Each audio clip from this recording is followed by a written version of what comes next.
There we go. Hey, chat. On time per usual. Welcome to another Thursday stream. It's Real Good Thursdays. If you don't know about Real Good AI, you should check out the link in chat. You should check out the website. But joined today by members of the Real Good team. Dr. Emin. Oh no, I've committed to saying your last name, but I don't remember how. Gormiri. Dr. Emin is here. How about that? And Dr. Mandy. Regular Craig, regular Bob, and our special guest for today is Dr. Lori Tunstall, who is a associate professor? Assistant, man. So close. I have notes. I could look at my notes, but who does that? That's okay. We're just looking ahead to the good things to come. Anyway, assistant professor at the Colorado. Now I'm second guessing everything. Assistant professor at the Colorado School of Mines, Civil and Engineering Department, and Civil and Environmental Engineering Department. That's a lot of words. Anyway, thank you so much, Dr. Tunstall, for being here. And we are going to be playing Minecraft, chat. I'm going to put that up on screen. But while we play Minecraft, we're going to talk to... should I call you Lori or Dr. Tunstall? Lori, please. We're going to talk to Lori about her work, her research, what she's done, what she's doing, and maybe some AI stuff too, since this is a real good stream, but we'll get to all that. I'm gonna respawn and hope we don't die. I know we should get to the interviewing and to the introducing, but yeah, I think maybe we should focus for a second on making a house, getting some implements. Yeah, I was going down dying on repeat to get wood so that we could make a crafting table, right? Which way? Following Amanda, I thought she seemed safe. She down here somewhere? No, do you remember? I'm not the safe one. Bob is the safe one.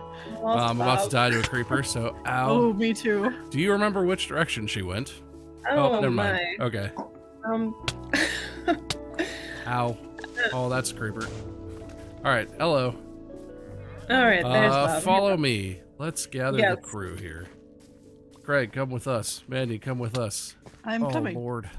We're going to go down the hill over here. What we really need is trees at the moment. Yes. We're going to go down this way. I'm going to go to the right here and hopefully get some wood really quickly. We're getting zombied.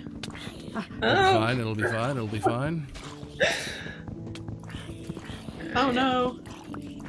Is everyone dying? I hear zombies doing something horrible to someone. Oh no, boy. I was punching him. It was me. I died. Stop. I'm following Bob. Okay, so can we ask some questions? Go ahead. Yes. Right, we're really busy right now. Yeah, we're fighting off a bunch of zombies, but yes, questions. Yeah, so Lori, hi and welcome to our team. Thank you. So I just wanted to ask, like, the first question is, like, can you briefly explain your research as an assistant professor at the university? So briefly, what do you do? You're a material scientist, and specifically you're specialized in cement and concrete. So can you explain what do you do? Yeah, sure. So my research is all focused on improving concrete durability and sustainability. And we do that using material science. So understanding the fundamentals of how the process structure. Wow, this is really taking multitasking to a new level. Can you fight off zombies and have an intelligent discussion? I don't know. We'll try. Yeah, that's your challenge. Yeah.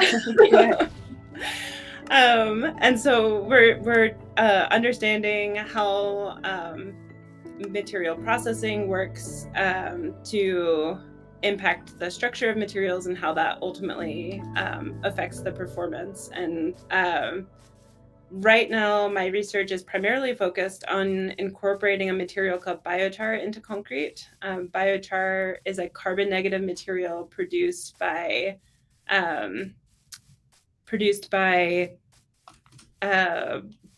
heating a biomass material in a limited oxygen environment. And basically what that does is, typically you have a biomass material like a tree or even can be something like manure. And when it decomposes, it releases CO2 back into the atmosphere, or sometimes methane. Anyway, these greenhouse gas emissions that we're trying to avoid releasing. And by pyrolyzing, so that heating in a limited oxygen environment, you lock in those gases that would otherwise be emitted. How do you do that? How do you, in a zero oxygen chambers or something? How do you do this process?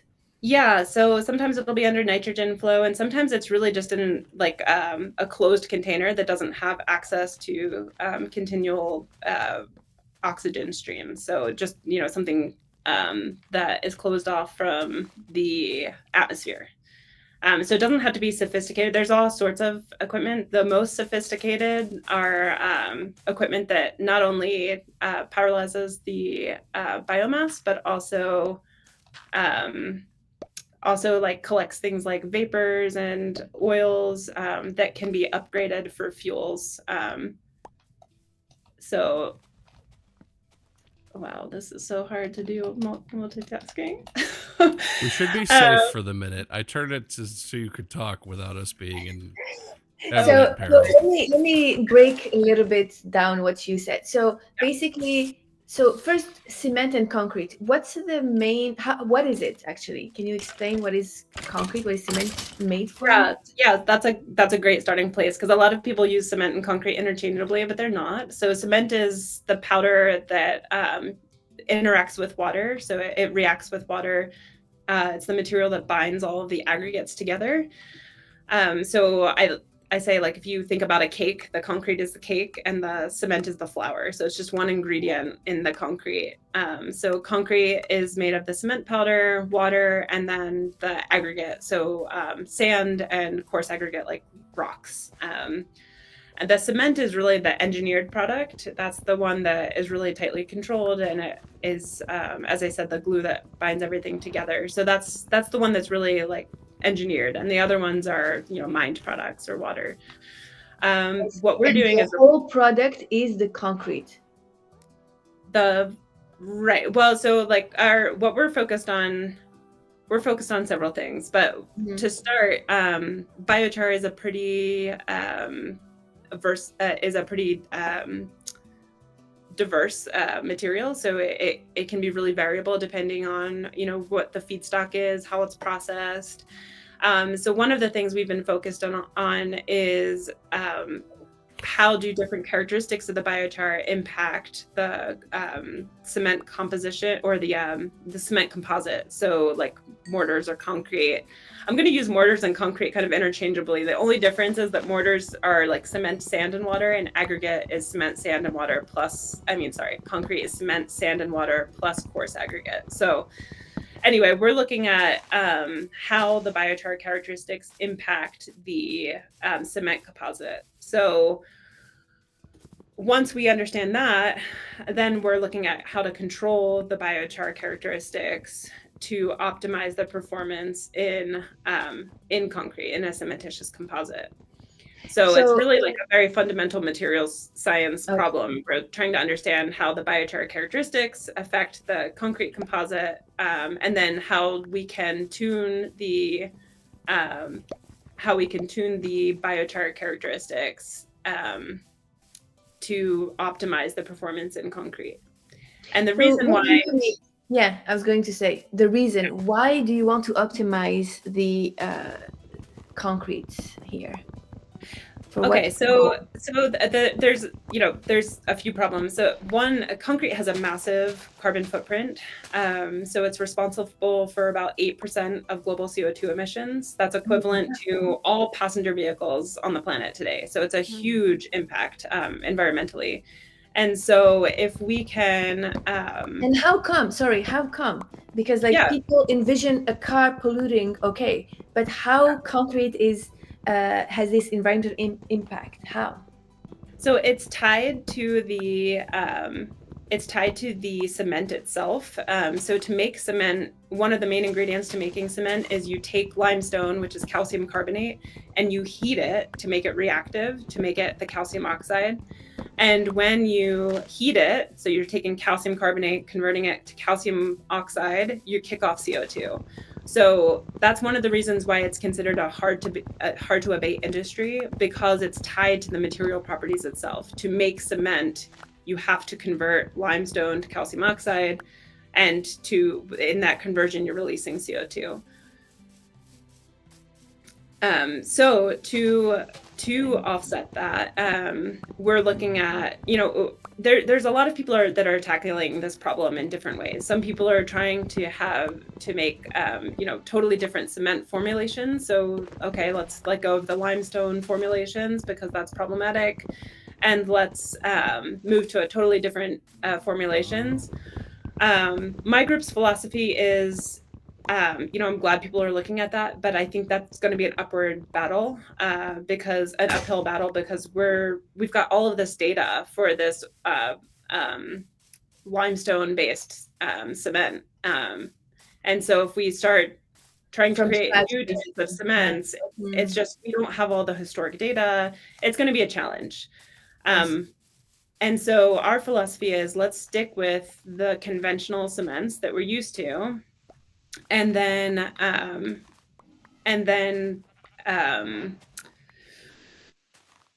offset it by incorporating a carbon negative material. And that's why we were looking at biochar. And so now we can you describe what carbon negative means? Sorry, we couldn't hear you. Oh, yeah. Sorry. Can you describe what carbon negative material means? Yeah, that's a good question too. It's kind of a weird concept. So because you're avoiding the release of CO2 back into the atmosphere during the biomass decomposition, biochar is considered a carbon negative material because of that avoidance. So instead of the biomass decomposing, releasing the CO2, now you've got it trapped into this really stable form that is stable for centuries, if not thousands of years. And so it's considered carbon negative because of that avoidance. Now we're not getting it to decompose and release back into the atmosphere. Does that make sense? Yeah, so basically the sequestration of this CO2 makes it negative instead of like releasing it. That's what you're saying. Yeah, exactly. Yeah, so the biomass itself, so imagine, a tree, right? It's taking on CO2 during its lifetime. Now say you have, forest residues. So some of the branches, or you have trees falling, and over time that'll decompose and it'll release the CO2 back into the atmosphere. We're basically circumventing that process. So we're letting the biomass take on the CO2 during its life, and then we're cutting off the decomposition source. And so now we're locking it into this stable carbon form. I see. I want to come back to the 8% of the carbon emission. You said like the concrete and like industry release that. For me, it's crazy. Like, why? Like, how? Like, is it because when I see in the US, most houses are built with wood. They don't use concrete. So where is this concrete in? We use a lot of concrete though. In the US, the US is a lot smaller of the global population, believe it or not, in terms of cement consumption. I want to say we're about 3% of global cement consumption. Most of it is in China and India right now. And that's just because of the rapid urbanization that's happening. So, and that's really, the problem isn't how carbon, the high carbon impact of the cement itself necessarily. I mean, it's really because we use so much of it. So, per unit mass, the cement's not that bad, but we use so much of it. For like, you mean residential, commercial building, everything? Like, what is the most? What are we using it for? Yeah, there's a lot of like really high structural applications. So like high-rise buildings, they'll be in the foundation, they'll be in the beams, they'll be in the columns, they'll be in the floor slabs. A lot of people use it for roadways. Yeah, I mean, concrete's used for everything. Dams. Sure. Yeah, sure. Most infrastructure is interfacing with with concrete. Wow, you guys are really busy. There's a lot So of I'm stuff. reading a question, a follow-up question from the chat. So Yeah. we said, is there still limestone in this mixture, the biochar thing, or is There- it just the way you're heating it causing this change in behavior? Yeah, good question. So we're still using conventional cement. So remember, our philosophy is we're going to have a really hard time convincing the industry not to use, to use a different cement. And our philosophy is let's just try to minimize the usage of the cement and then incorporate a carbon negative material to help offset it. And so now we've demonstrated that we can replace upwards of 50% of the cement in concrete with a biochar-based material. And that gets us to carbon neutral embodiments for the concrete itself. So it still is a limestone-based cement, but we're using less of the cement and then we're replacing it with a carbon negative material. So the net effect for the concrete can be carbon neutral. I'll also show, this is kind of an example of what it looks like. It's a different color. So if this is, more like conventional concrete color, right? This is what everyone's kind of used to seeing. Mhm. And this is Ooh, like a carbon neutral pretty. cement mortar with biochar. Yeah. So this is carbon negative actually. And we've demonstrated that we can get the same sorts of strength with the right controls. And that's, Iman, you were asking about, why worry about optimization in concrete. And that's really why we want to be able to incorporate as much of the biochar as possible into the concrete so that we can make it carbon neutral. Yeah. But to do that, we understand and tune how the material works in concrete so that we can maximize our carbon impact. And since it's a variable product, depending on the biomass that you're using, then we need to understand how to kind of modify the feedstocks that are available and the pyrolysis conditions so that we can get good performance for locally sourced biochar. Of course, if you're shipping it across the country, then you're going to kill the carbon footprint. That's not the What type of you said manure and things like that. How do you get them? Where do you get them from? Like farmers? Yeah, I've gotten contacted by so many different people doing different sources, making different sources of biochar. So really any biomass you can think of can be used. And yeah, it's getting dark. Is this, you guys, look at you. You made a little shelter. This house should be safe. I'm about to come put a bunch of torches on it, and light should prevent mobs from spawning inside. They might still attack it, but and actually we don't have windows, so they might be able to shoot like arrows through it. It should be relatively safe.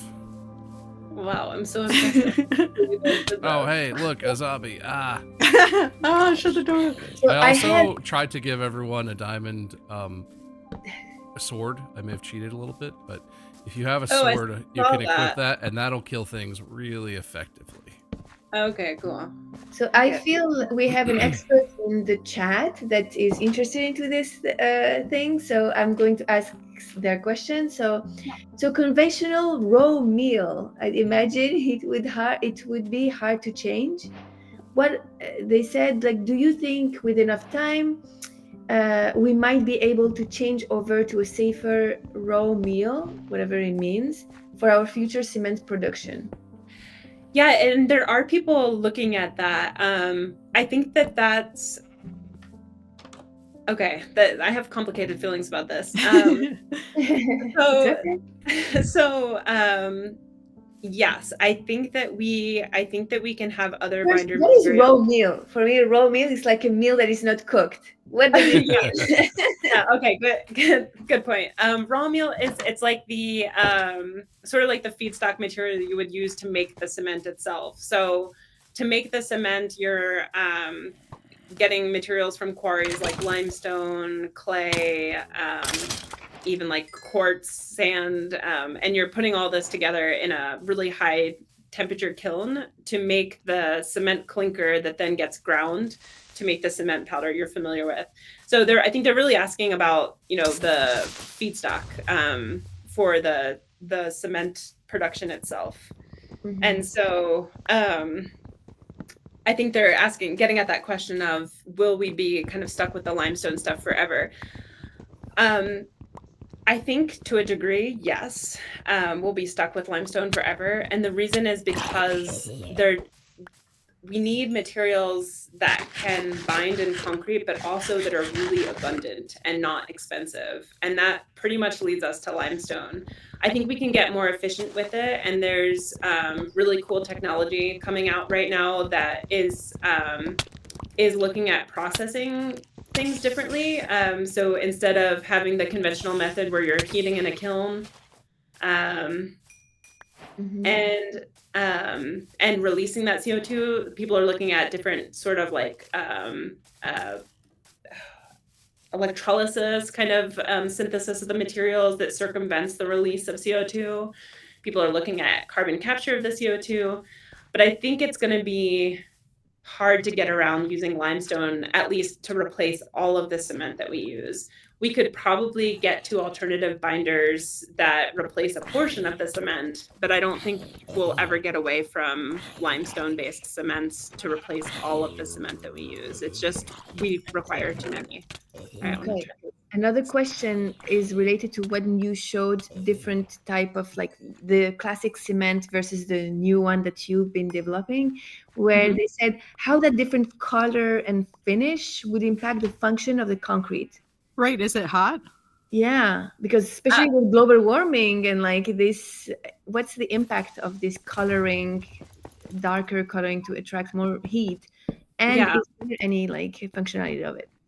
Okay, so most concrete you never see, it's underground. So most concrete, it's not a problem at all. It's, interior, it's covered by other cladding. There's also, like pavement concrete, but if you think about asphalt, most of the roadways, at least we have in the US, is asphalt, which is already black. So that's kind of, typical. So if you think about those two applications, it's, nothing that won't impact it at all.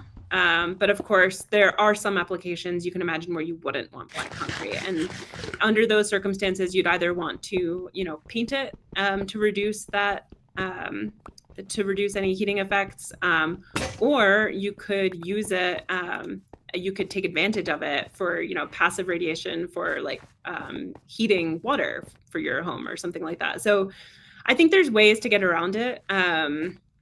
Again, most applications, I don't think it's problematic. Zombie. Most Someone take my sword, by the way. I died, and I might have picked yours up thinking it was mine. I saw you take it, and I was like, "Where's my sword?" Now I have no sword. So, Bob, will you magic me up a sword? Wait, here's one. Here's one. I think this is all the stuff that was mine when I died. The sword is there's not one laying been out used. here. I died too. Was trying to find it. Oh well, it's I'm about to die. Oi. I'm going back into the house and hiding. So, what were you saying before the zombie killed you or tried to kill you? Oi! Oh, creeper away from the house. Oh, no. Shoot. Oh, oh goodness. Iman, I would love to answer your question. All right, tell me your question again. Oh, I'm dead again. No, I've totally forgotten your question, Iman. I'm sorry. It's okay. It's okay. So let me roll to another question. So someone said adding biochar to cement is still fundamentally creating a new material, which doesn't have historical data support, isn't it? Yeah. No, it's a great question. I think that's going to be a challenge that we need to ensure that we're not causing any harm to the concrete that's going to affect, for example, its long-term performance. Because if we're affecting that, then it's pointless, right? If we have to replace the concrete more frequently, that's going to be much worse for the environment. Yeah. I'll say a couple of things to that. One, replacing a portion of the cement with a material like a supplementary cementitious material like fly ash or slag, that has historically been done. That's something that the industry has a lot more comfort and familiarity around rather than replacing the cement binder itself. But it's true, it's still a new sort of composite. And that's one of the things that we're really focused on right now, is doing that durability testing, getting really confident with how it's working so that we can anticipate any kind of adverse behaviors. We don't want to just measure the performance. We really want to understand exactly how it's affecting the performance, so that we can anticipate any sort of adverse effects. Right now, under the right formulations for and sorry, so you're building yourself the data actually that is needed for that? Yes. Okay. Yep. And then using that data in understanding it, then that's how we can tune the biochar, the biochar to get the properties that we want. So it's this is all. I'm trying to think. The first paper on this was published in maybe 2013. So it's a really relatively new topic for the concrete industry. I think there's a lot of work we still have to do in understanding fundamentally how it's affecting the concrete. But right now the results are really promising. We've shown that we can get this similar strength to control samples. And we can, we've done some permeability measurements and found that the depth of water penetration in concrete samples containing biochar is less than conventional concrete. And that's promising as well, because it indicates that it should be more durable under most degradation modes. Most of the ways that concrete fails is through water ingress. And so if you can keep the concrete dry and it's low permeability, then that's a decent indicator that it's going to have good long-term performance. But we're putting the materials through the gamut right now. I mean, we're doing lots of durability testing. We're working with folks that can help us do more scaled testing so that it's not just all kind of data living in the laboratory. We're trying to get the data from actual field conditions as well, and to do our due diligence to make sure that we're not coming up with a solution we think is great and actually does more harm. That would be the worst case scenario for me. I mean, I would never want to do that. And do you have like a concrete in a concrete way project that use this material already on the ground? No, not yet. We're identifying folks to do it, to do something like that actually as soon as the summer. So yeah, more to come on that. But we hope to cast a real project this summer. It's probably going to be a retaining wall, something that's lower risk and something that has high visibility, so we can keep track of it and visually inspect how it's doing, do some testing. So soon we should have some real data. The chat is really excited about this topic. So I'm reading, yeah, that's great. Is there a large overhead for a company creating the biochar? So I missed some discussion, so the person is saying, but I do a lot of concrete work in a rural area, I'm guessing. So EPA protected area, and I am sure they would be interested. So they're asking if like EPA would be interested, or and what kind of so it's not really a clear question, but what I'm saying is like, is there a large overhead for companies to create this biochar basically, and the applicability of this process to bigger project or maybe EPA sponsored project, because it's like climate change friendly? Yeah, I think so. And there's, this is right up Real Good AI's alley, but there's a lot of interest from data centers too, because they obviously have, can have a massive carbon footprint. And so they're looking to reduce carbon emissions any way they can. And as you can imagine, there's a lot of concrete in these data centers. So I think they're helping move the market forward with a low carbon concrete tech as well. Anything that you can do to offset the carbon footprint from these data centers is going to be helpful, because obviously they're, a lot of concrete, which is already, as we mentioned, problematic for conventional concrete. And then on top of that, all of the emissions from like the energy consumption. So I think, yes, anybody who cares about it impacting the environment is going to be interested in this. Hey, you guys all. Okay, more questions. Is the PSI strength the same, or does it increase or decrease by adding the biochar? Also, this guy who's questioning said that you guys have the same last name. Oh, fun.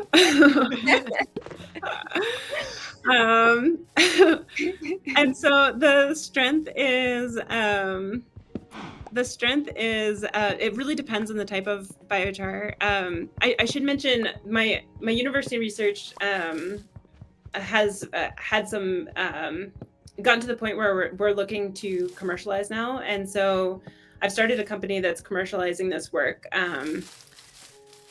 And we have found that again, under the right formulations, the right considerations for biochar selection, processing, all of that we can get to improvements with strength. And there's a cap at it. So for example, certain types of biochar, if we're replacing, say, 30% of the cement, we can see strength improvements. And then at 50%, we're maybe getting to strength parity compared to a control. So it really depends on the level you're replacing it. You do reach some sort of cap at which you're going to start seeing strength decreases. And the point at which that happens really strongly depends on the biochar and the processing. So this is a terrible answer, but it depends. So another one is asking, have stress fractures been observed, exterior or interior, of samples? No, I mean, we test our samples to failure. So obviously in those we're seeing How do you cracking. do that? That's a good question. How do you do that?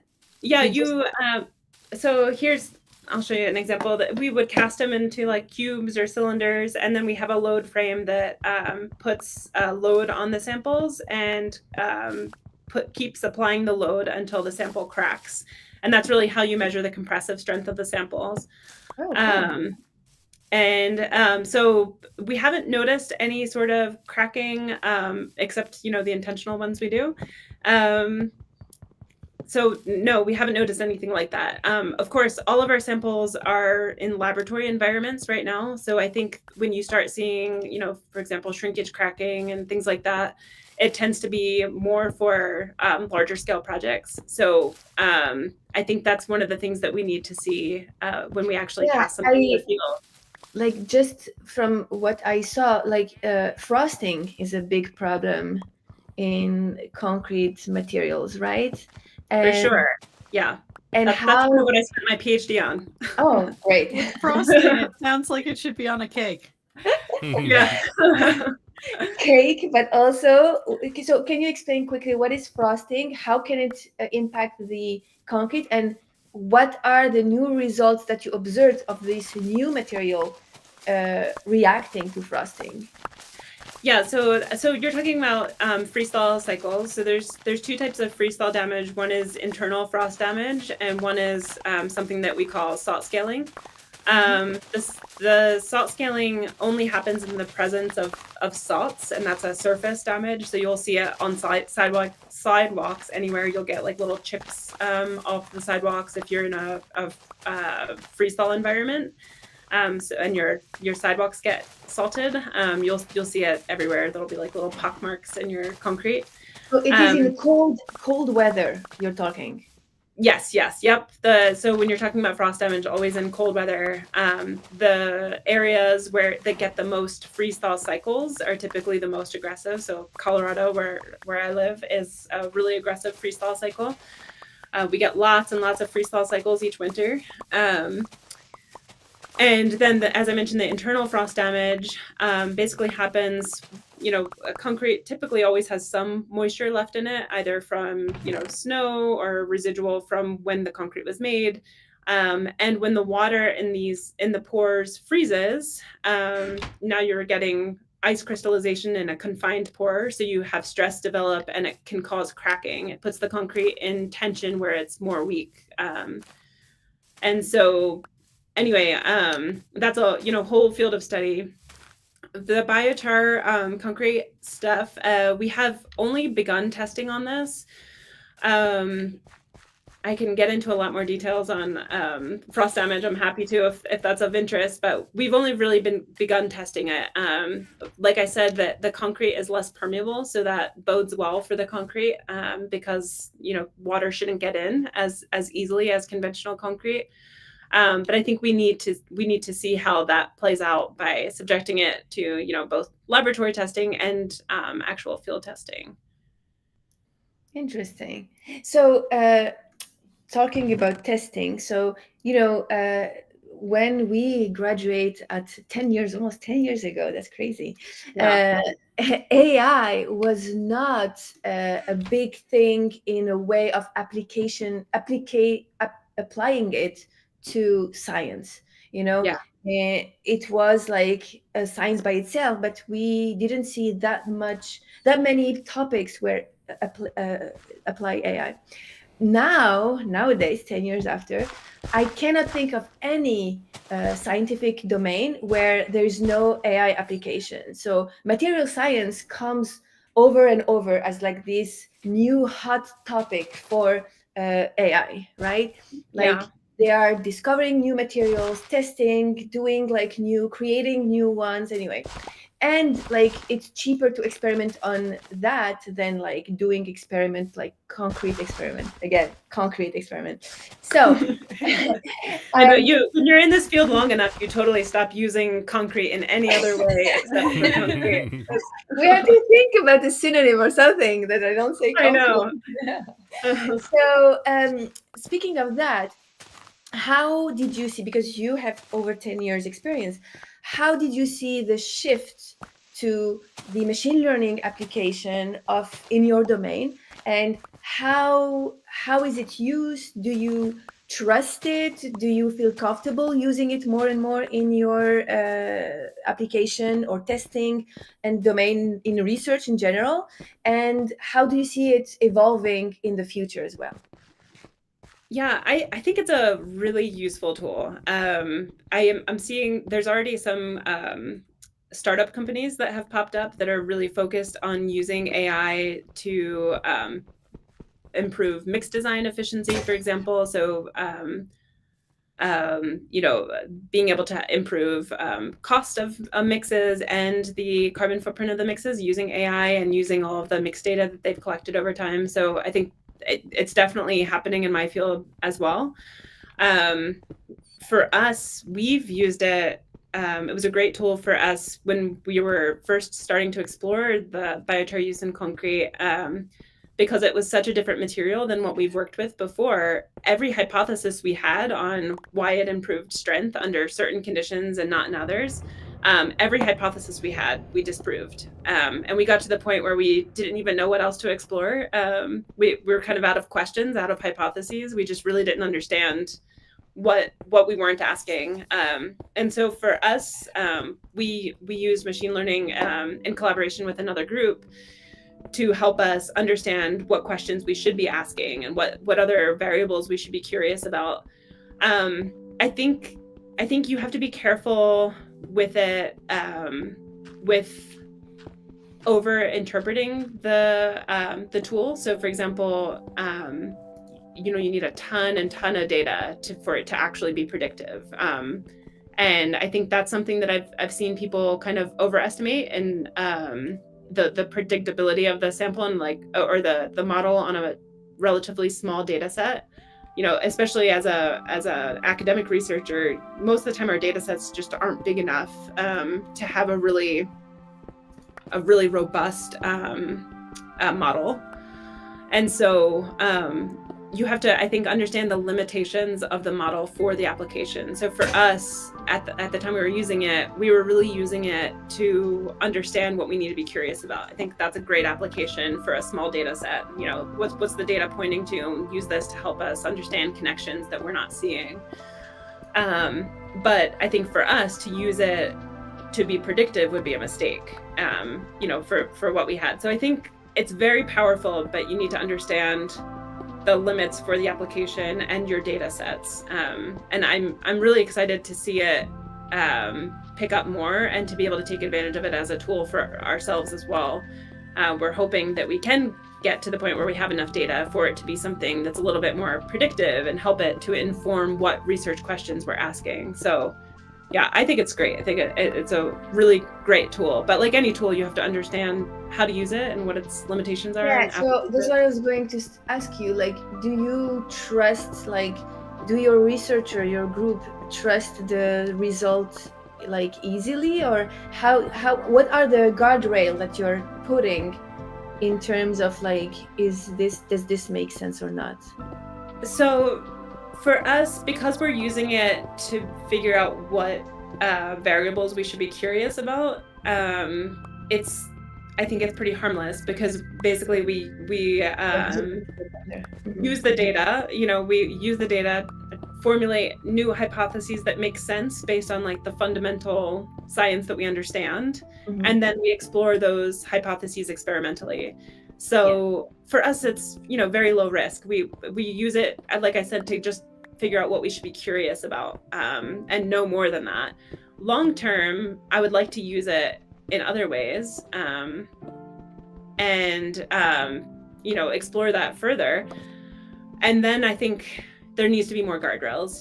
We need to, especially, I think my biggest hesitancy is because I don't personally have a background in machine learning. I don't know all of the questions that I should be asking that I'm not. And I think that's my biggest hesitancy. I think if I were to move forward with this in a way that was more meaningful and something that we had to rely on in more detail, or rely on more seriously, that doesn't have all of the checks and balances we currently have, I would need to bring someone on that had more expertise and knew to ask those questions.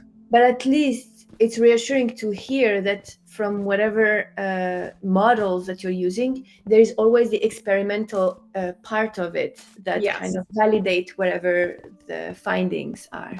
Yes. I see. So I have some other questions from the chat. Thank you for sending all these questions. Is self-healing concrete a good breakthrough? What is the self-healing concrete? Do you know? Yeah. I think the self-healing concrete, so the one I'm most familiar with, which is probably what this person is talking about, is this like microbially microbial like healing. So it's basically you have bacteria that's incorporated into the concrete that produces calcium carbonate, which can fill small cracks. I think it's early to know if it's a breakthrough or not, to be honest. I think right now the crack size is limited. How it's incorporated into the concrete is challenging without affecting the strength or other long-term properties. I think some of the bacteria can release ammonia over time, which can be harmful to the concrete.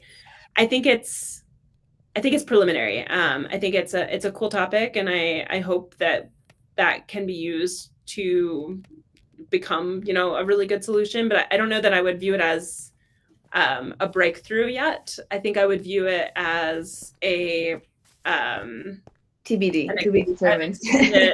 Exciting frontier to explore, maybe. Is not, yeah.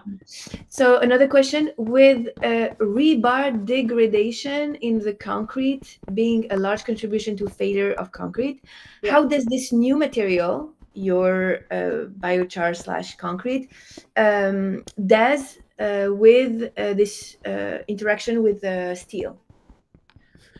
Yeah, so rebar corrosion typically happens from chloride ions entering into the concrete, and it makes the area around the rebar a little bit less basic, makes it more neutral, and that's what sort of kicks off the rebar corrosion. And this rebar thing, is it in construction, like when they build foundations and things like that, where they put the steel and the concrete? Yeah, almost all of our concrete is reinforced with steel rebar. And the reason for that is concrete is really, really strong in compression, but a lot weaker in tension. So the rebar provides the tensile properties that we need to get good, durable concrete. Anyway, so we haven't tested it with rebar yet, but what we do know from other literature that's been published is that biochar tends to scavenge up chloride ions. So that suggests that it might actually help rebar corrosion. We haven't tested if there's any decrease in pH. We haven't explored that yet.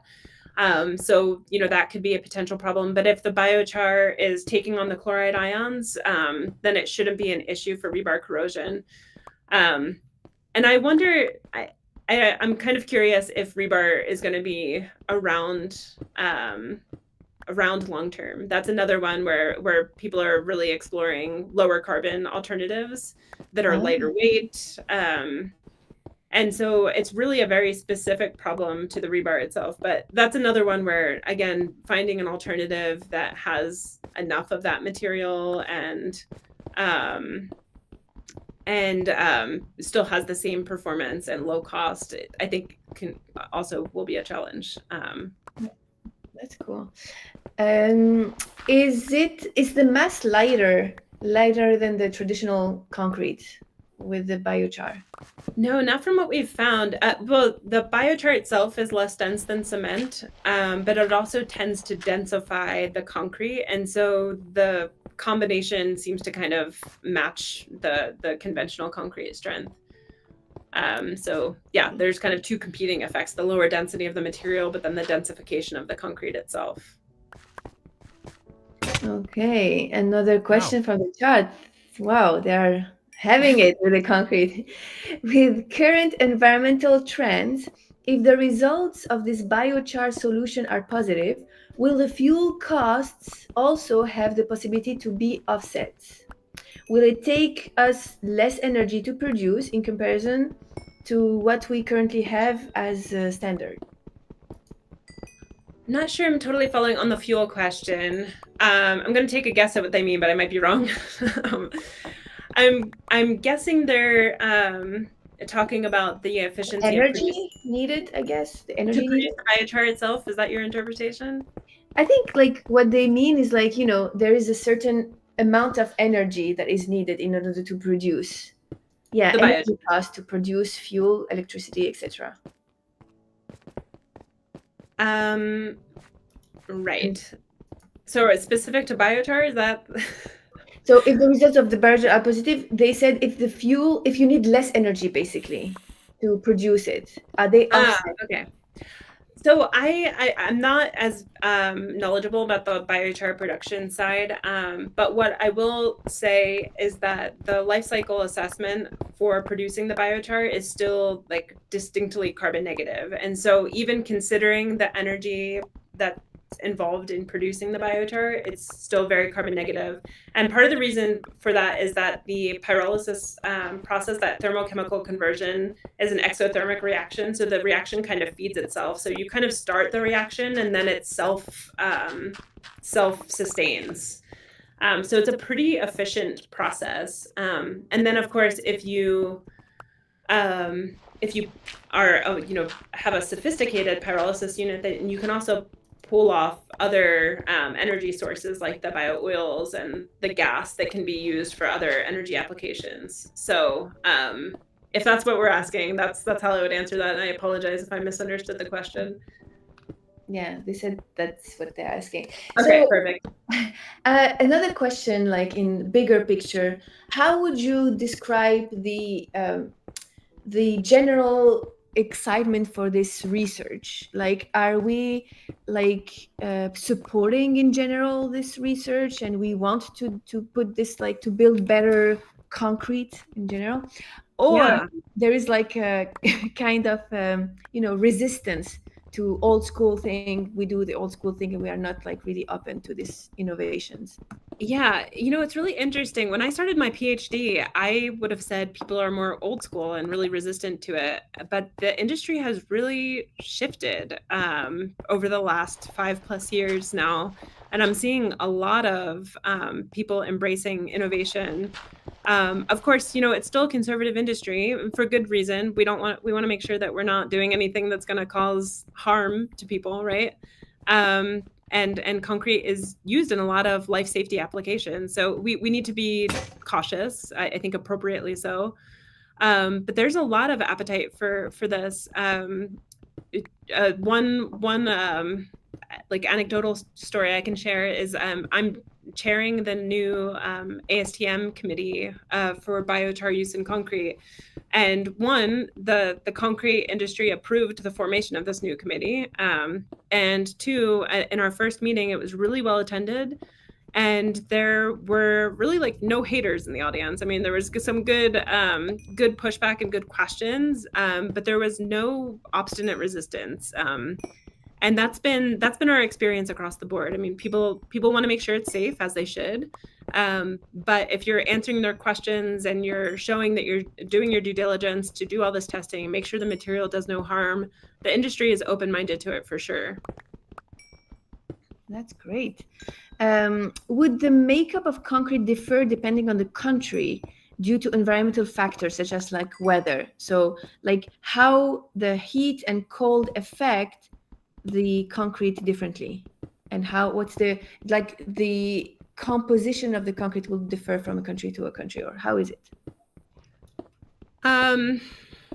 That's a good question. I don't know that much about concrete formulations in other countries. There are, of course, certain things that I can say for sure, like areas with freestyle cycles. Even in the US, like concrete. Yeah. Is the concrete in Alaska the same as in concrete in Arizona?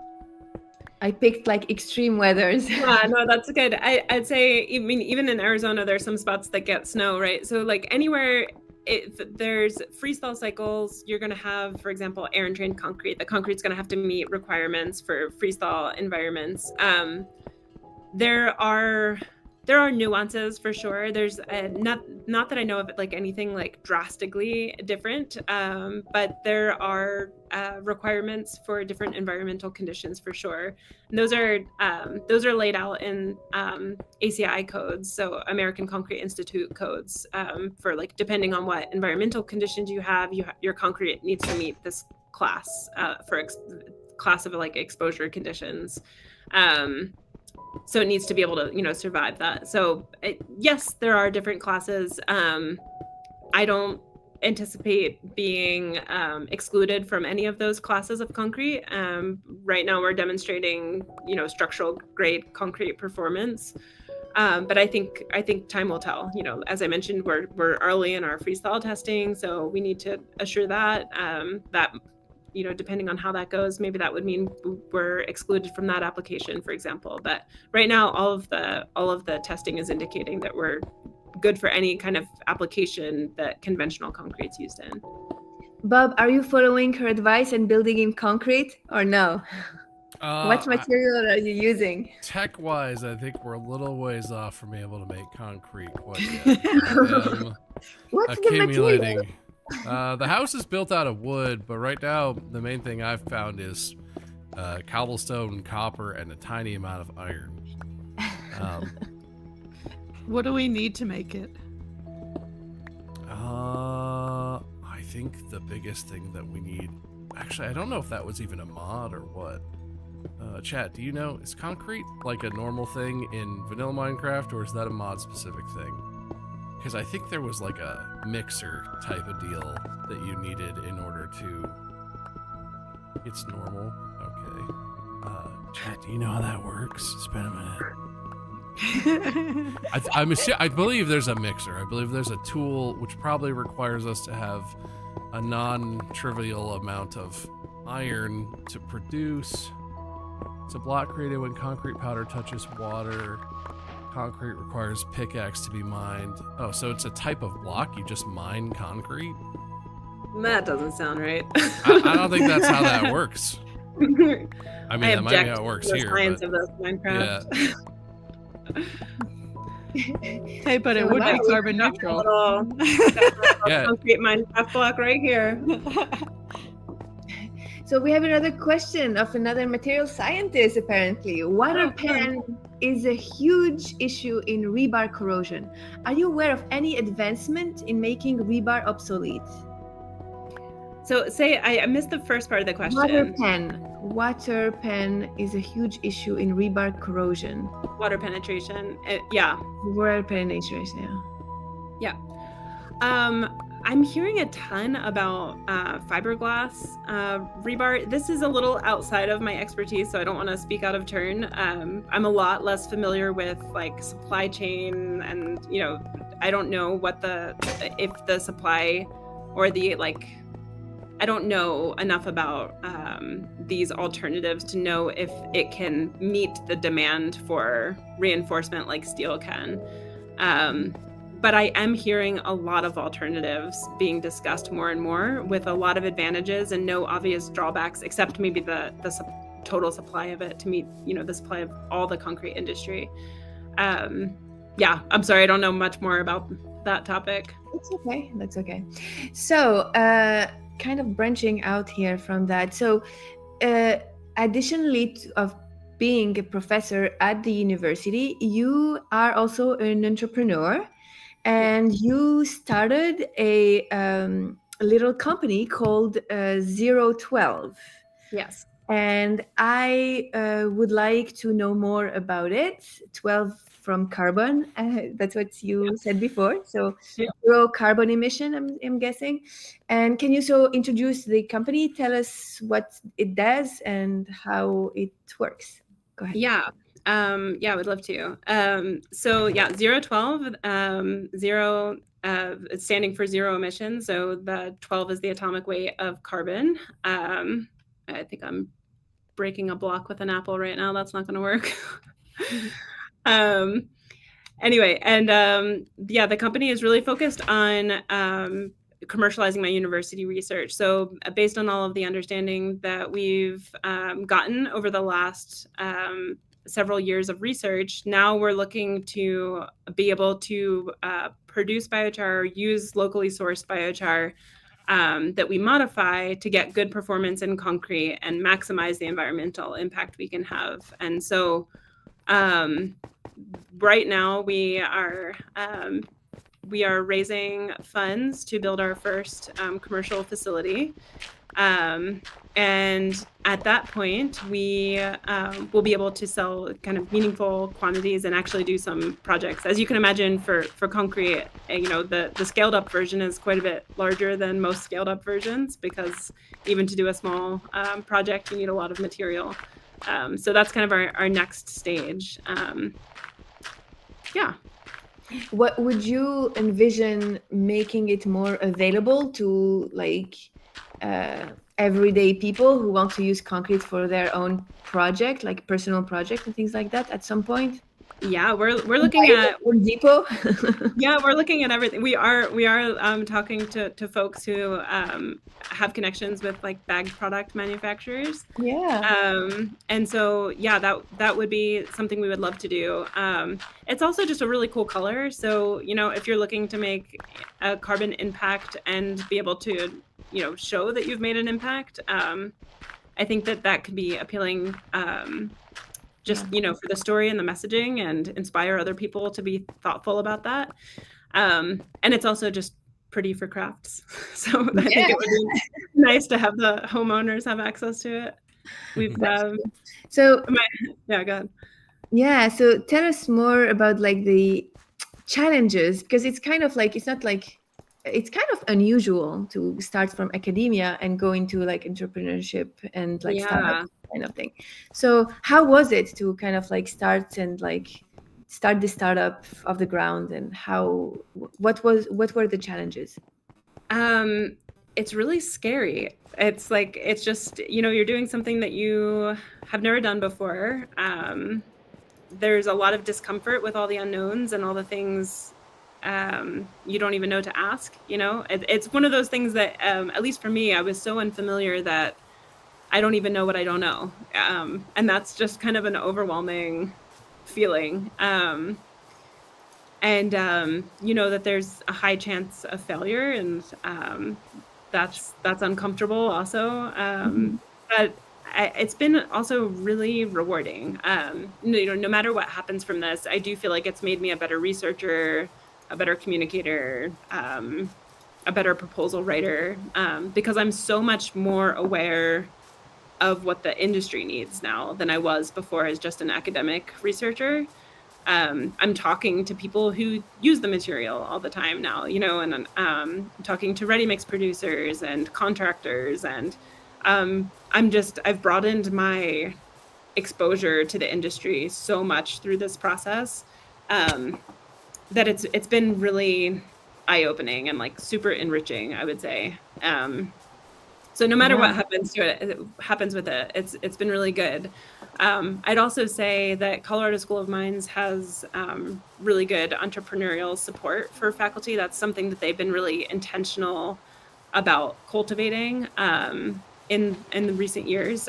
So I was really encouraged to do this. It wasn't, something I was doing behind the back of the university or anything like that. They were really supportive and encouraging of it. That's great. That's it. And I have to say, it's rare for me to see a woman working in like a kind of like, material science. I would not say material science is morely men, but like construction, concrete feels like you would be a minority there. Oh, 100%. Yeah. Yeah. There's many times. Yeah. There's many times where I'm in a big room and there's only maybe 1 or 2 other women out of 50. But it's also, I think it's a really it's a surprisingly welcoming community, even given the lack of like diversity. Yeah. I have never felt like I was unwelcome or didn't have a seat at the table. It's been really supportive. So yeah, that's great. Yeah, at least in where I interface, it's not been problematic. That's great. Yeah, really, really great supporters. Mandy, do you have some questions you want to ask, or should we continue? Just continue. Okay. I'm just listening. So tell us a little bit about yourself. So what made you want to study your field of study? Again, this is like a very specialized field, and you don't learn it in undergrad. I'm not aware of any like material science undergrad. So tell us more about that and what pushed you to kind of choose that. Yeah, I feel like my exposure to this, that like my whole career path was so haphazard. It just like kind of so I'm gonna even back up to like my undergrad. I actually started my undergrad as an English major. I thought maybe I thought maybe I wanted to go into law. And so I did that for the first year, and I found after the first year of classes, I got really tired of talking about fictional characters' feelings, and I decided, maybe STEM is a little bit more for me. I missed my math and science classes from high school, and so I started looking into minors that I could do that involved some physics. I really liked physics in high school. And when I was exploring that, I realized really what I liked is like the mechanics part of physics. So that brought me into like an engineering path. And then exploring the different engineering disciplines, I think I understood the application of civil engineering more. It was just very obvious what they do. And that was appealing to me. So I decided to do at first a civil engineering minor.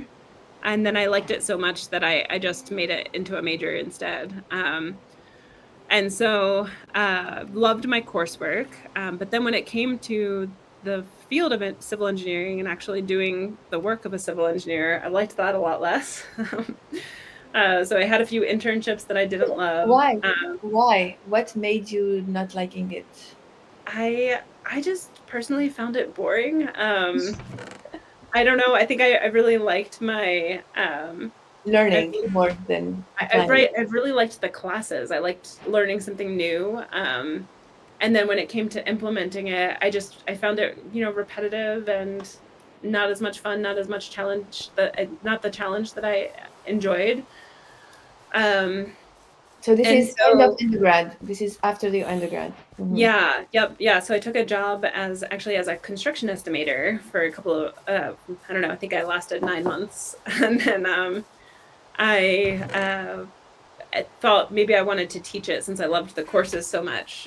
So I started looking at PhD programs, and then found the one at Princeton, and I realized all of the research areas that were most attractive to me were really material science interfacing with civil and environmental engineering. And so that was when I got exposed to material science, was really in grad school. And honestly, it was my first time doing research as well, because my undergrad university was an undergrad-only university. And so there was no research there. And then once I discovered research, I was hooked, because that was, you can't get bored. I mean, anytime you get bored, you just research something else, and you get to learn all the time. And but what's from, okay, so I understand this engineering part, but from civil engineering to materials science, this is something like different, because I did engineering, but like material science has some chemistry part of it that, like, you know, you have to be hooked in it. Right? Yes. Yeah. Well, there was a lot of extra learning that I had to do. I think I was looking for something that, you know, once you finish your undergrad degree, you're kind of set on a path, right? So I needed to look for something that was still interfacing with civil engineering, so that I could get into grad school and not have to redo an undergrad degree.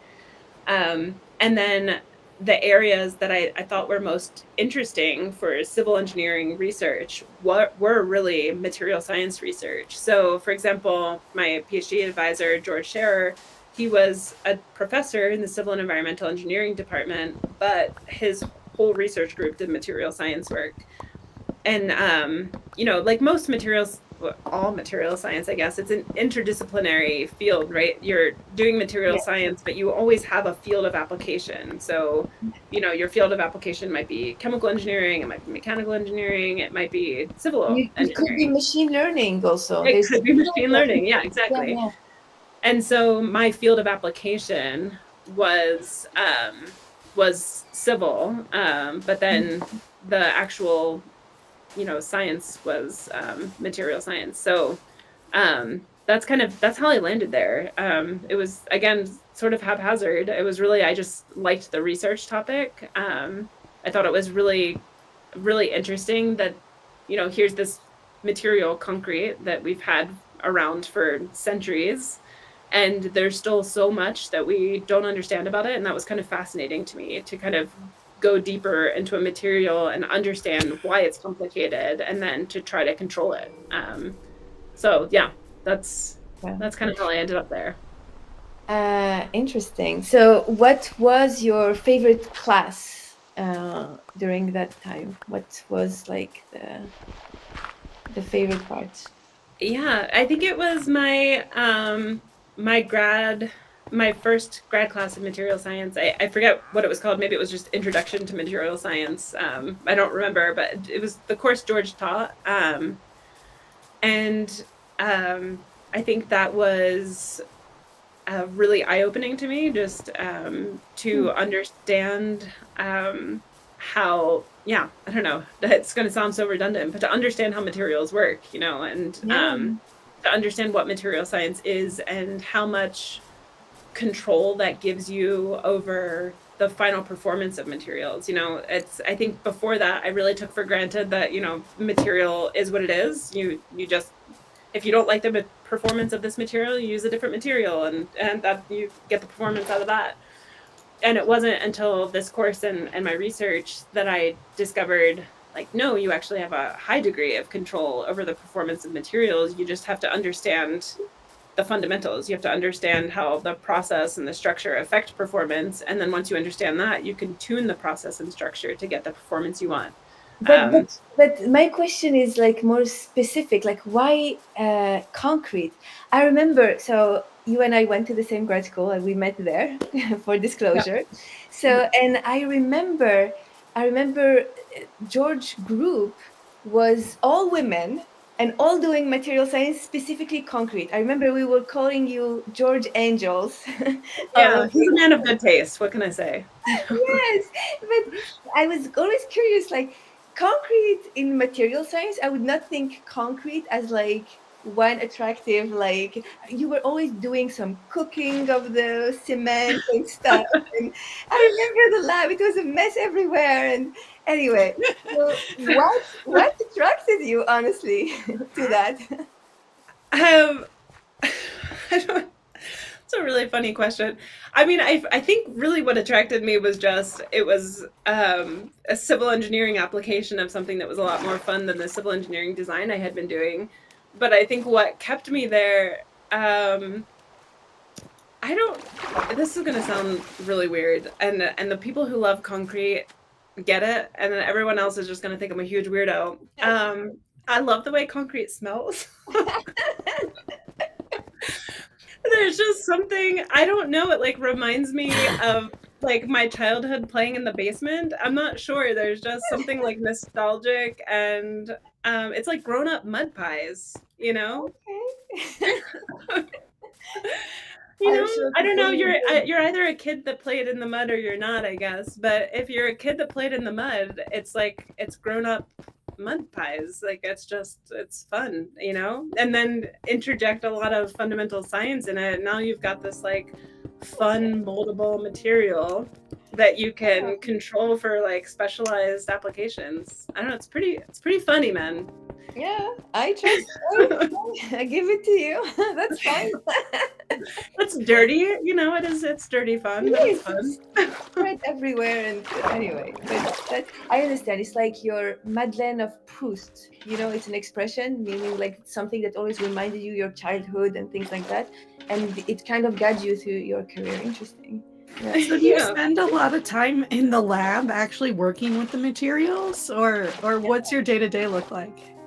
Now, hardly at all. That was a really hard adjustment for me when I first became a professor, because I wanted to be in the lab more, and I kept trying, and it just, you know, my work just has shifted. So now I get to train other people who can be in the lab and do the hands-on work. And I spend probably most of my, well, it's been shifting a lot since the entrepreneurial activities. I'd say I spend about 50% of my time now on like commercialization activities. So some of it's still like research facing, you know, working with my team to ask research questions that are relevant to the industry. And then a lot of it is like interfacing with potential customers, with potential suppliers. I'm kind of spread in a lot of directions on that 50%. And then my other 50% is, you know, more on the academic side, and I spend supervising, you know, that type of teaching, of course, you know, spend a lot of my time meeting with students. That's probably most of my time is one-on-ones with my researchers, and they're the ones doing the work. Wow, what's the pink blocks now? What are these? So it's pink because we happen to spawn next to a forest of cherry trees, but this is now a concrete building. I'm doing the roof right now, but the pink blocks are concrete. I got gravel, I got sand from the beach, I made powder, I laid the powder, and then I poured buckets of water on it, just like in real life, totally how that happens. And it is now once I finish this roof, it'll be fully concrete. I know we need some. This is a good start, Craig. Bob. This is we can start here. We need some black concrete. Yeah, actually, what dye's black, chat? That's an interesting. I don't actually know what creates black dye. Am I taking all these black dye is a thing you get from ink sacs. Who wants to go kill a bunch of octopuses? Squids? Yeah, squids in Probably the ocean. Squids. I don't know if octopuses will get you any. I don't know. Whatever. Who wants to go kill a bunch of animals in the ocean? That sounds difficult. So yeah, a lot of my time is spent mentoring students now, which I enjoy that part. That's one of the things that was my I don't know, drew me most to academia, or things I appreciate most about academia is the collaboration. It's just really fun to solve problems together. And so I really, I enjoyed enjoy those meetings, but they take a lot of my time. Yeah, and I'm glad we picked this construction kind of game. So it's yeah, look, it's so Craig, you might want to get out of the house for a minute. It also requires a little bit of scaffolding. It turns out even in Minecraft, you have to build forms to pour concrete. So, Lori, as a kind of an inspirational kind of question, how, if someone wants to do the same thing or is interested or inspired by your kind of work, what's the career path? What's the advice that you can give someone who's just starting in undergrad? Oh, that's a great question. This sounds so cliche, but do what you love. You know, I think that when you love what you do, you are more successful at it because you want to spend the time on it and you want to be excellent at it. You know, it doesn't feel like work to hone the skill. You know. Whoa, what is happening here? Is this the water? This is, yeah, so this is how I get the water on it. It turns it from concrete powder into set concrete. Oh, wow. I love that you found a way to make concrete happen for this game. Thank you so much. Had to do it. That's so cool. Oh, that's great. Now we can't smell it, but well, you know, you'll have to imagine. It probably smells really good. It's dyed pink with cherry blossoms. So that's hilarious. Now the next step is how to make a biochar concrete. Yeah, maybe that'll. I don't know. Minecraft needs a pyrolysis module. Maybe. Yeah, you can make mods. Maybe that's good marketing. Yeah. Yeah, I think my career path has been like pretty windy. I think I've tried a lot of different things, and I don't know. Just life has a way of working things out, you know. For sure. Yeah, it's a path I never would have guessed when I was 18, you know. Yeah. But it's been really rewarding and a lot of fun. So. Yeah, for sure. And chat, if you have other questions for our friend Lori, please put it there in the chat.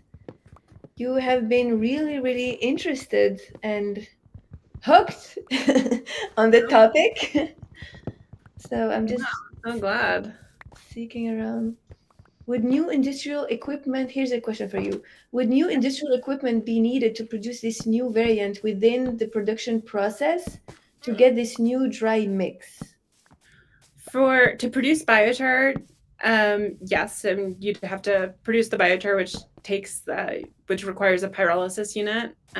We do mill the biochar also. Without milling the biochar, it's pretty porous, and so it's fragile inside the concrete. And so there's an additional milling step. Of course, cement is already milled, so there's ways of attaching to kind of existing processes.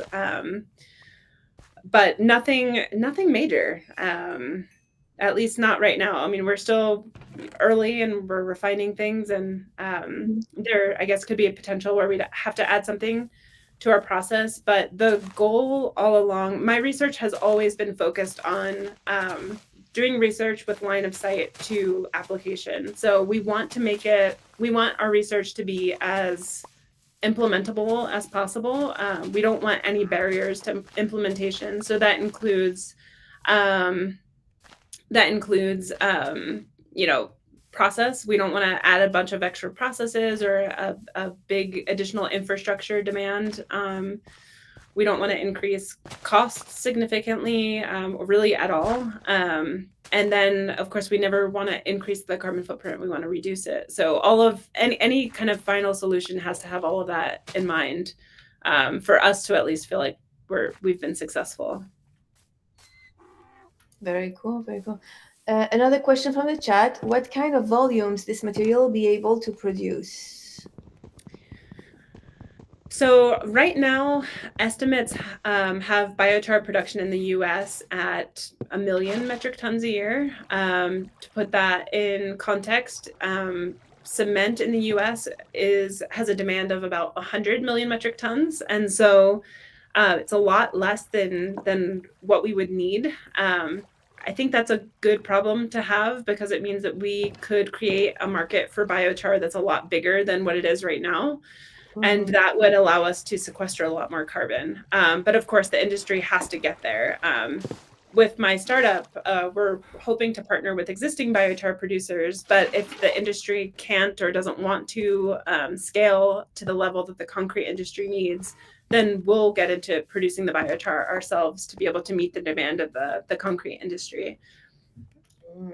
And it is 100% made in the US, right? You don't import anything.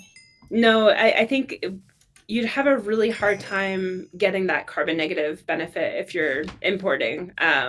So no, we're sourcing everything locally to maximize our carbon. But in general, for the industry in general, like the regular, the original, like the classic concrete, does the US import some materials to make it? They do. Yeah, good question. Most of it is locally sourced. I don't know the percentage. Excuse me, maybe 10%, if I had to guess, maybe 10% of our cement is imported, I think mostly from Turkey. Now, what people say is that it's imported overseas, and that's a pretty carbon efficient way of doing it. But I don't know all the details to that. Anyway, most of it's locally sourced, but some of it is imported. Mm-hmm. I'm just reading from the chat. So my understanding is that most of the CO2 in concrete comes from heating the limestone and that process overall. I wasn't here at the beginning, so I understand correctly that this material fixes things not because it lessens the amount of CO2 during the process, but instead the material itself takes in more CO2. Are there any fixes for the first half of that? So it lessens the amount of CO2 during the process but instead the material itself takes in more CO2. So yes and no. It doesn't necessarily absorb more CO2 after it's made, but biochar sequesters CO2 by not allowing the biomass to decompose and release the CO2. So really the carbon benefit to the concrete is you can replace a decent amount of the cement with it. So that results in, less cement demand. And then you're replacing it with this carbon sequestering material. So it's not taking on more CO2 over time. And can you address the carbon footprint of the cement itself, that the first half of that? There are people who are looking into it in lots of different ways through different sort of binder materials, through different processing techniques. But right now, what's available at scale in the market is the traditional kind of limestone cement where you're processing the calcium carbonate. I see. And another question. So ideally, a concrete business would only need to add this pyrolysis unit to the production chain? Yeah, you could do it like that. There's a lot of I think there's a lot of ways you could implement the technology. You want to be as close as possible to the biomass source, because once you convert the biomass to biochar, you reduce the mass and the volume by at least 50%. So you don't want to be transporting the higher volume, higher mass material if you don't have to be.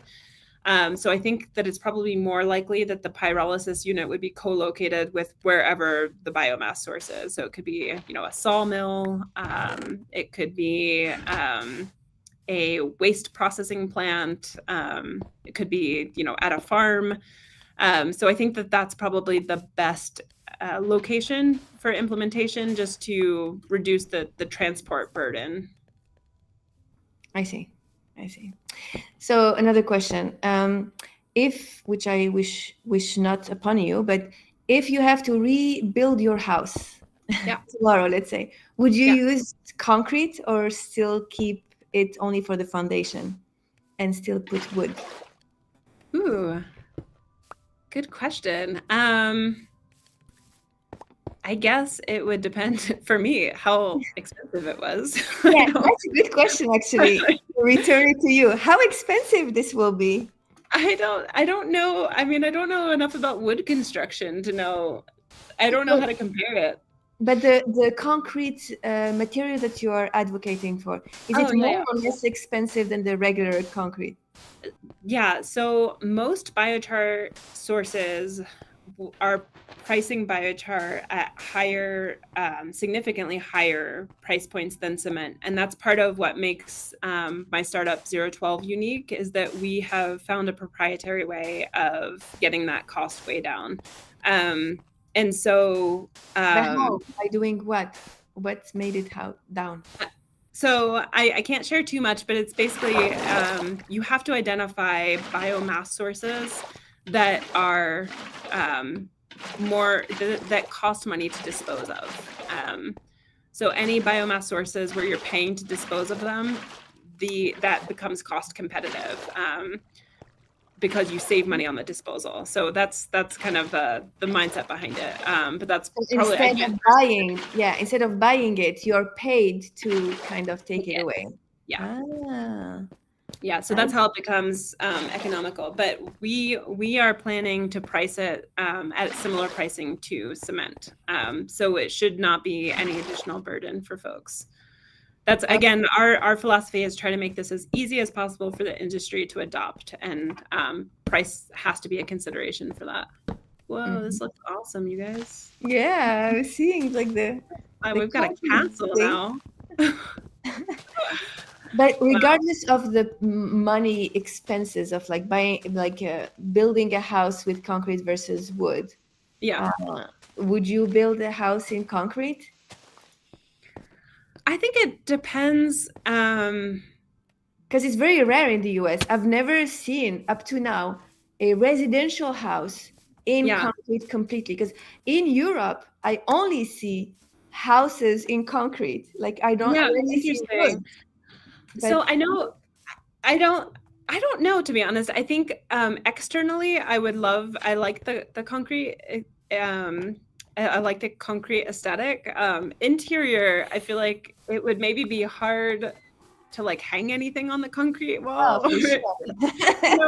I don't know. I'd have to think about the like implications of that. I would probably be solid. You don't need to find the next wooden beam instead. Yeah, that's true. Yeah, you probably still put drywall up, I imagine. Yeah, I guess if you were still gonna install drywall, and the expense were the same, then why not? You'd have better thermal insulation, you'd have better structural performance, a lot better durability, you'd be fire resistant. Yeah, why not? And you can build a bunker or something in concrete.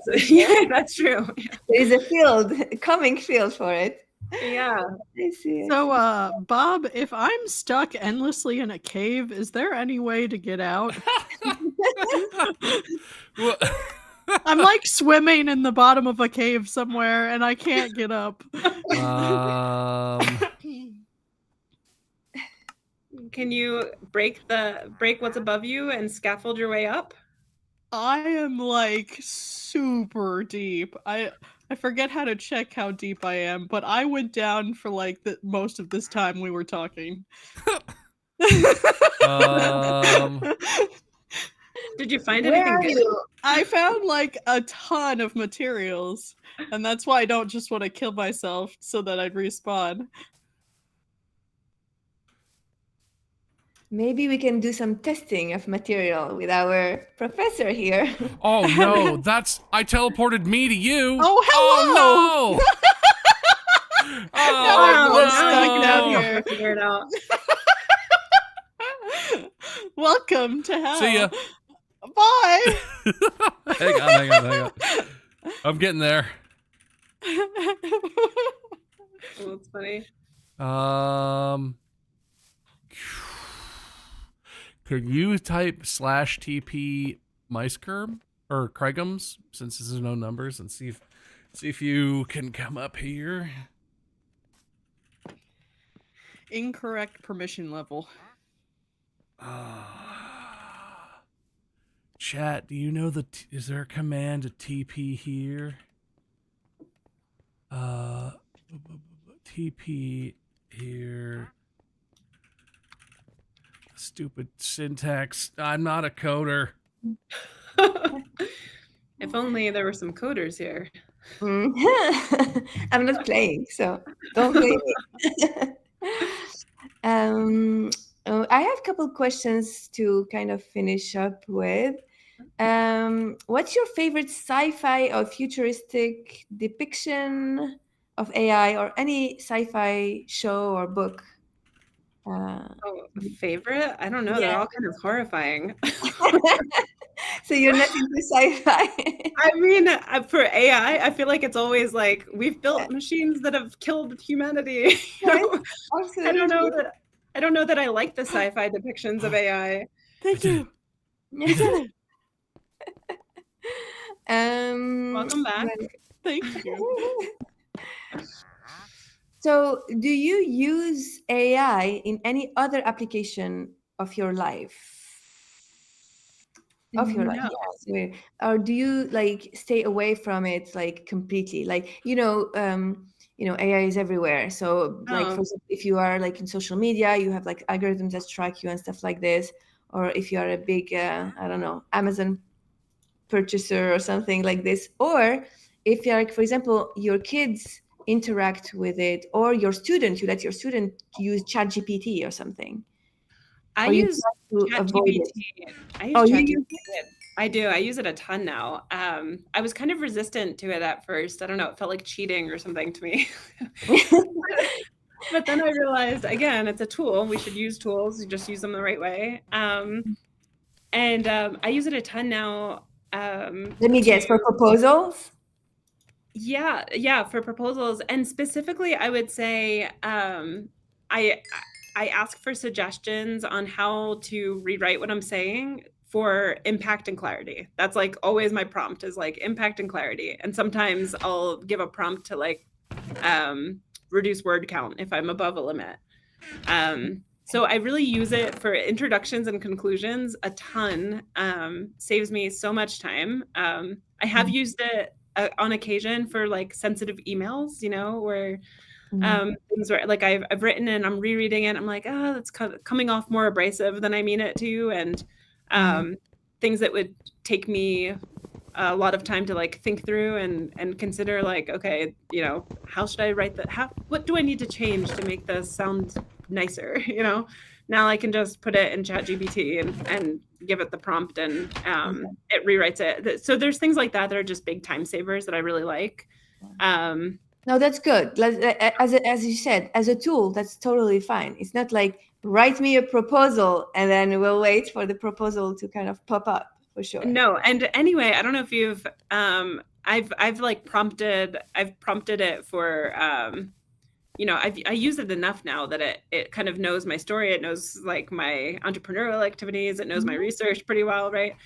And so I've tried to prompt it like, give me an outline for a presentation on this topic. And it's not that great at that kind of thing.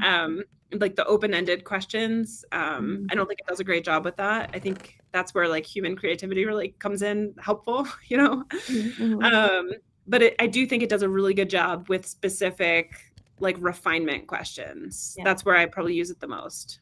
Absolutely. Yeah. We had like a stream a couple of weeks ago about a professor in University of Minnesota who was using it as a way of teaching in an educational way. Like he created like a ChatGPT version for his class, for his lectures. And then the student would like use it as a TA kind of teaching assistant. Yeah, I've heard of that too. I haven't taken advantage of that too much, but I think that's going to be really powerful.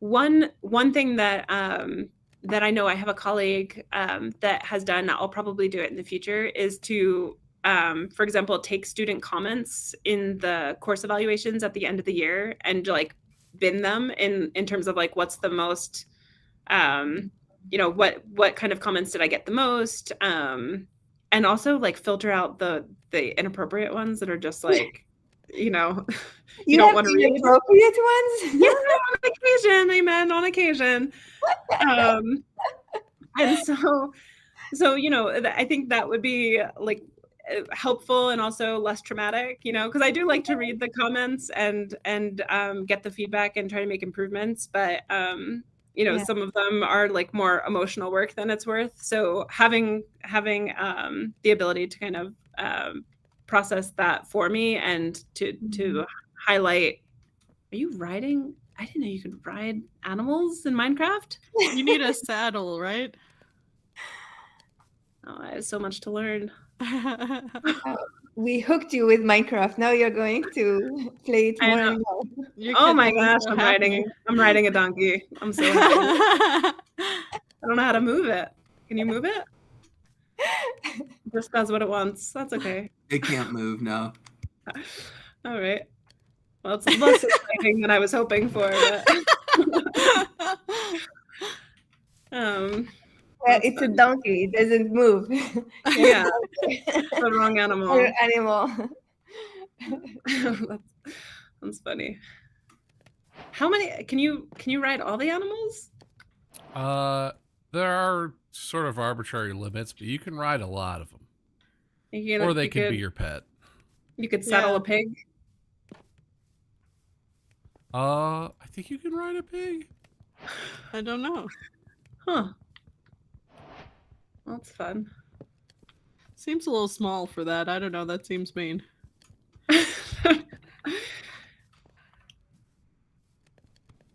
Yeah. Oh. Any other questions in mind, Amanda? I kind of like don't have more. You did great. So, well, we can ask Lori if you have a question for us. Real good AI, for if you are interested in we do. And our founder Amanda to talk more about it if you have any question. Yeah, well, I'm kind of curious, like how could you help someone like me, like a researcher, either on the like the academic side or the entrepreneurial side? Like, what's do you interface with folks like me, or maybe like walk me through what you do for applications that I might interface with? So I think that your entrepreneurial thing is a little bit different than we normally work with. We have connections to academia and nonprofits specifically, and so for our work that we do with the nonprofits, the general idea is that they need help with numbers, with doing statistical or otherwise data science analyses, and don't have the resources to be able to supply these sort of things, but they're doing really great work in the world. Like, for example, one of our partners is Doorways for Uganda, which we also had on a stream, and they focus on getting access to education to people in Uganda, because it's not free like it is here in the United States. So we work with just like a host of different organizations that all have different strategies, but it's great because we can dig in on data and work on different types of problems. Now, on the research side, we have a team of PhDs who have been doing research their whole careers in data science methodology specifically. And so we are working on building partnerships to other academic type problems where we can put our data science to use in sort of these applications where it matters to the world. I don't know if that gives it very, very much. And so if you have any research problems that are specific, that would be, need some machine learning help or advice along those lines, that's the sort of thing I think we might be able to help you with the most. Cool.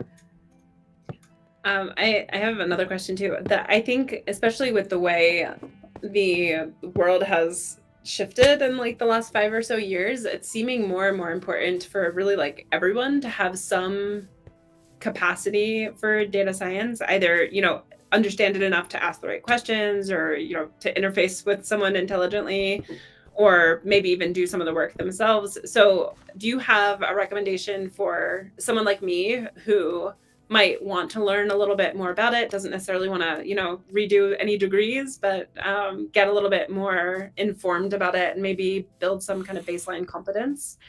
Yeah, I mean, are you looking for like resources particularly, or yeah, resources, or like I don't know if there's like classes, whether free or otherwise, that you'd recommend, or Right. Okay. So actually, that is a really good question. And because we've only existed as an organization for like 8 months, we don't have that yet, but it is on our list. So our plan is to build out a repository where people we work with can have access to these things that either we've created or we've seen in the wild that we've curated so that they're like really good resources. And so I do apologize. It is on our list, and we do plan on working on that before the end of the year and getting some great. resources, but we have not. It has not made it to the top of the list yet.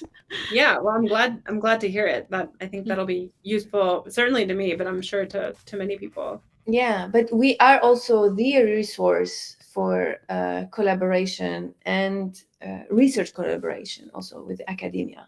Right. So we can be the resource for now.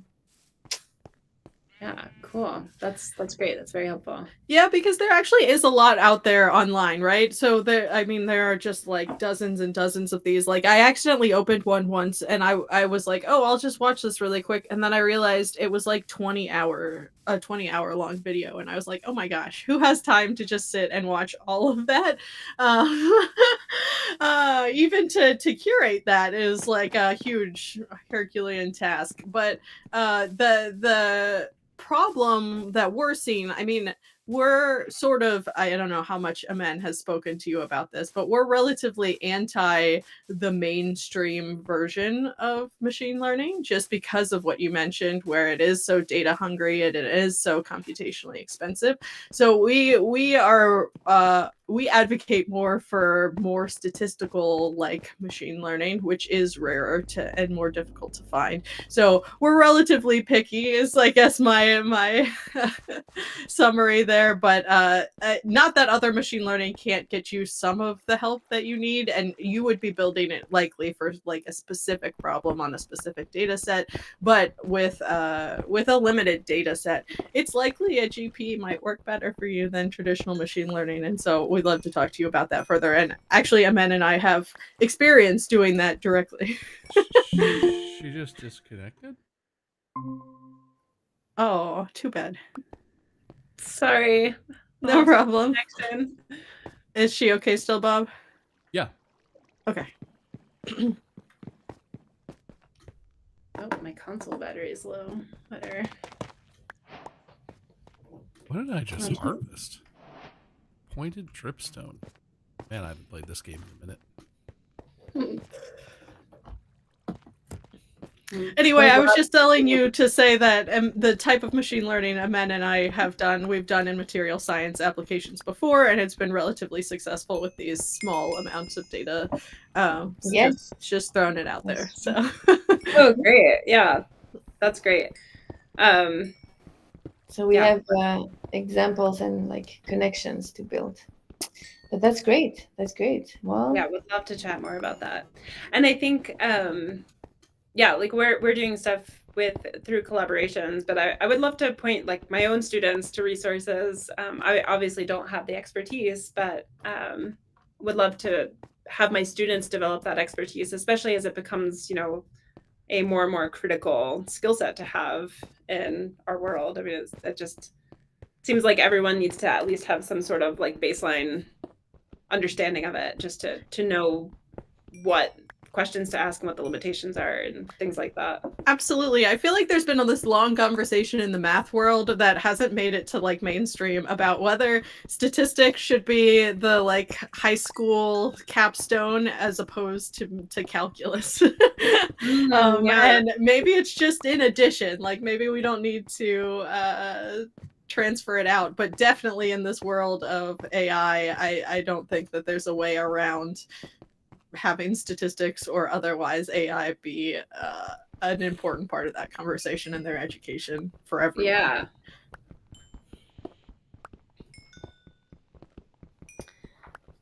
Okay. So where are we in the game now? Are we?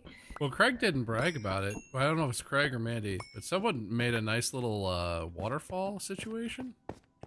It was not me. I was in the mine. I was assuming that was a Craig creation. What did you build, Lori?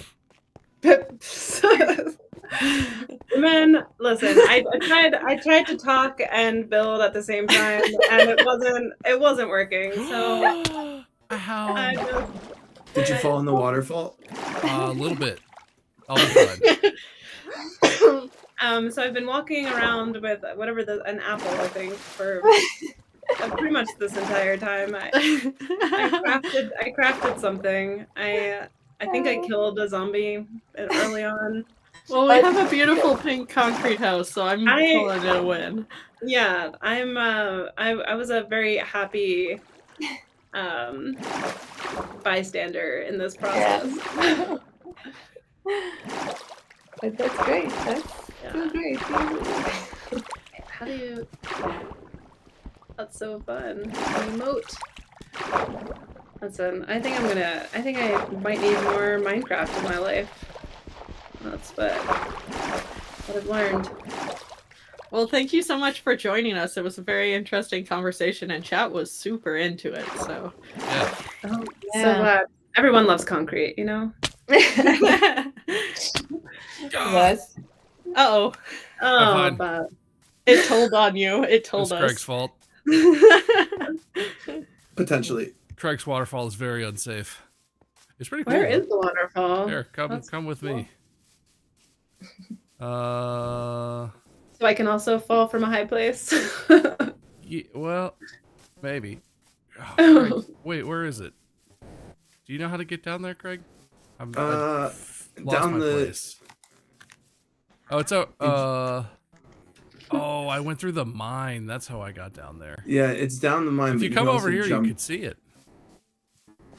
Oh yeah, is it my little part of the mine that it poked out at one point? Down that way. There's a little platform and a waterfall. Oh, if you really want to see it up close, you can jump from here down to the water. That doesn't look safe. It's totally fine as long as you land in the water. It's 100%. You don't die? Safe. No realistic fall damage as long as you hit water first. Totally fine. Oh, good. Big jump, Lori. Yay! And then we can climb. If you come over here, you can climb up the waterfall and then be up on the platform that Craig made. Well, this is my first Just go in water and hold experience space in and Minecraft. you'll swim straight up the waterfall, just like in real life. How do I swim up it? Just go in the waterfall and hold space, and you probably have to push forward because it will be trying to like push you away, and you'll just slowly swim up. Yeah, I just fell out. I was afraid I was drowning. And then you can see Craig's platform. Cool. Wow, that's fun. What a good view for the end of the stream. Yeah, well done, Craig. Thank you. I had help. This is a pretty cool like canyon we spawned next to. This is a nice area. Yeah, I don't think I've ever seen anyone spawn in the top of like 2 cliffs. It was scary. And Mia helped with this. That's why it looks good in this rain. That makes sense. Yeah, that makes more sense. There we go. Well, it's fun. Well, thank you guys for inviting me to do this. This was fun. Yeah, thank you. We've officially doubled my total Minecraft activity in my life, so that's fun bragging right. As we come to the end here, you talked extensively about your startup and everything. Is there anything specifically that you would like to plug at the end as a little call to action, or I don't know, anything related to your department or your students or whatever? Anything you want to plug? Yeah, I guess check out 012, and if you want to get involved in what we're doing, or you have any connections or applications that you think are of interest, we would love to partner with you. So yeah. Cool. Chat, as usual, thank you from Real Good for being here. Make sure you follow Real Good AI on Twitch, twitch.tv/realgoodai. We're going to raid over there for my stream anyway, so if you want to follow and you don't want to go anywhere, just wait and it'll go automatically. Make sure you sign up for the newsletter. There is a newsletter, and it will keep you connected and up to date. You can also follow the socials. We post multiple times a week on socials, interesting videos about the AI industry, videos about our nonprofit partners, people we're working with. Check out all of the links. They are in chat, including the link to 012. And thank you so much, Lori, for your time. This was fun. I know we had an off stream before you guys were here, chat. We had quite the battle with technology, but we eventually all got into Minecraft, and this was nice. And we built a concrete structure. So yeah, the pink concrete structure. I love it. Yeah. But yeah, I'm gonna start the raid, and Lori, you will probably turn your camera off or whatever on stream, but we just to try and build followers on the Real Good channel. We usually do this. If you want to hang around, we can hang around and debrief. But this is sort of the official end of the stream here. Wonderful. So totally up to you. We want to respect your time. I know this is this is probably not the thank most you. important thing you have going on. It was definitely the most fun, though. You don't have a lot of Minecraft and the rest of your scheduled stuff for today? I don't, but I think I'm gonna have to build some in. This was a lot more fun than I realized it could be, so. Cool. Well, on my stream, follow the raid and click the links, and then we're gonna hang out, and it's been more casual for a minute on the Real Good stream. So goodbye, chat, but make sure you come and follow. Okay, bye.